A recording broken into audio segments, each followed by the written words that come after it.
Selamat datang rekan-rekan di channel ini. Video kali ini saya akan membagikan berita terkait dengan honorer yang memiliki ijazah SMA ke bawah, apakah akan dipersiapkan untuk diangkat menjadi P3K paruh waktu. Berikut komentar dari Menteri Pendayagunaan Aparatur Negara.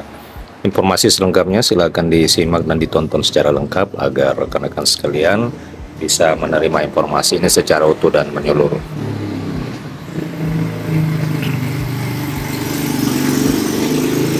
Rekan-rekan honorer, lahirnya Undang-Undang tentang Aparatur Sipil Negara yang baru yang telah disahkan pada bulan Oktober yang lalu memberikan harapan baru bagi para tenaga honorer. Mereka berharap bisa diangkat menjadi aparatur sipil negara, apakah itu diangkat sebagai pegawai negeri sipil maupun pegawai pemerintah dengan perjanjian kerja. Seperti penuturan Ketua Tenaga Kependidikan Forum Honorer Non-Kategori 2 Indonesia, Sutrisno. Honorer Pendik ini mengungkapkan bahwa sampai saat ini belum ada kebijakan khusus untuk mereka, apalagi banyak di antara mereka yang ijazahnya di bawah SMA sederajat. Namun dengan adanya Undang-Undang ASN 2023, Sutrisno berharap ada kesempatan untuk mereka menjadi P3K. Tidak muluk-muluk, keinginan untuk menjadi P3K saja sudah senang, tetapi tentara tidak diangkat menjadi P3K paruh waktu.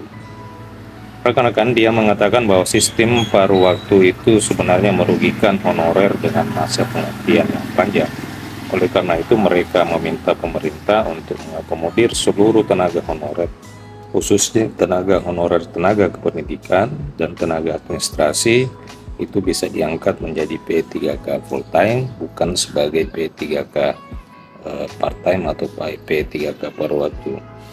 Ia juga menghimbau agar pemerintah memberikan kesempatan bagi honorer yang memiliki ijazah di bawah ijazah SMA, walaupun ijazahnya rendah, tetapi kemampuannya sudah setara dengan sarjana. Kalau boleh untuk tenaga honorer, menurut Sutrisno itu dengan masa kerja di atas 10 tahun diberikan kebijakan khusus berupa pengangkatan berdasarkan masa kerja, bukan berdasarkan ijazah atau tingkat pendidikan. Sementara itu rekan-rekan sekalian, Menteri Pendayagunaan Aparatur Negara dan Reformasi Birokrasi Abdullah Azwar Anas telah menyampaikan bahwa Undang-Undang ASN ini menjadi salah satu solusi di dalam penyelesaian dan penanganan persoalan tenaga honorer. Setidaknya sebanyak 2,3 juta honorer ini akan diselesaikan hingga dengan bulan Desember tahun depan atau tahun 2024. Nantinya para honorer ini akan diselesaikan lewat dua jalur, yakni jalur P3K paruh waktu dan P3K penuh waktu. Jadi rekan-rekan, berdasarkan apa yang dikatakan oleh Menteri Pendayagunaan Aparatur Negara, memang untuk jalur P3K, apakah P3K paruh waktu dan P3K penuh waktu ini merupakan dua opsi penyelesaian tenaga honorer yang akan dihapus pada Desember tahun 2024. Nah, untuk kriterianya itu selanjutnya akan diatur secara teknis dan terperinci di dalam peraturan pemerintah turunan atau tindak lanjut dari Undang-Undang ASN tahun 2023. Nanti akan ada kriterianya honorer yang masuk P3K paruh waktu maupun honorer yang akan diangkat menjadi P3K penuh waktu. Jadi memang sudah ada kriteria, nanti akan diatur di dalam peraturan pemerintah tentang kategori honorer mana saja yang bisa diangkat menjadi P3K paruh waktu ataupun diangkat menjadi P3K penuh waktu. Ia pun mengisyaratkan bahwa tidak semua tenaga honorer itu bisa terakomodir di dalam P3 nanti, sebab dari 2,3 juta tenaga honorer yang telah terdata di dalam database Badan Kepegawaian Negara, ternyata ada beberapa yang memang termasuk di dalam honorer bodong. Jadi sehingga atas dasar itulah Menpan menyebutkan bahwa tidak semua tenaga honorer dari 2,3 juta orang ini bisa diangkat menjadi P3K. Sementara itu, senada dengan itu, Sekretaris Kementerian Pendayagunaan Aparatur Negara Rini Widiantini juga menegaskan bahwa pendidikan menjadi salah satu persyaratan di dalam pengangkatan ASN, apakah itu diangkat menjadi PNS maupun P3K. Untuk guru itu sudah jelas standar S1. Ada juga jabatan tertentu yang masih menggunakan sumber daya manusia lulusan SMA seperti tenaga pemadam kebakaran, sehingga ia menegaskan tidak ada untuk lulusan SMP dan SD.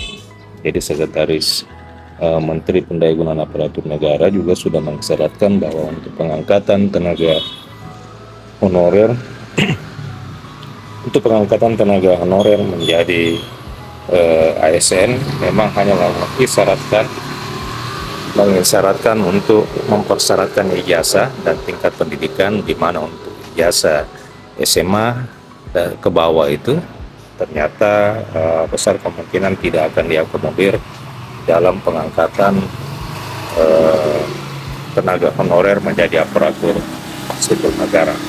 Nah, rekan-rekan, tentu hal ini kabar yang kurang bagus, khususnya kepada rekan-rekan yang memiliki ijazah SMA ke bawah, oleh karena memang berdasarkan apa yang disampaikan oleh Sekretaris Kemenpan, hal itu akan sangat sulit diakomodir dalam pengangkatan tenaga honorer menjadi ASN, apakah itu sebagai P3K maupun pegawai negeri sipil.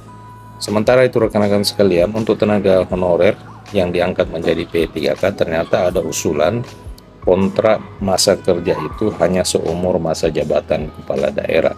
Usulan ini disampaikan oleh Bupati Goa, yakni Adnan Turikta Iksan Yasan Limpo, soal skema perekrutan P3K.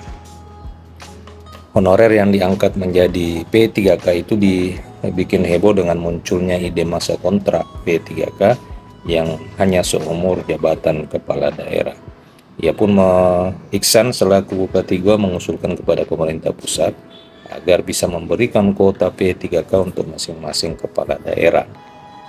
Nah, kepala daerah ini nanti yang bisa merekrut P3K sesuai dengan periodisasi masa kerjanya.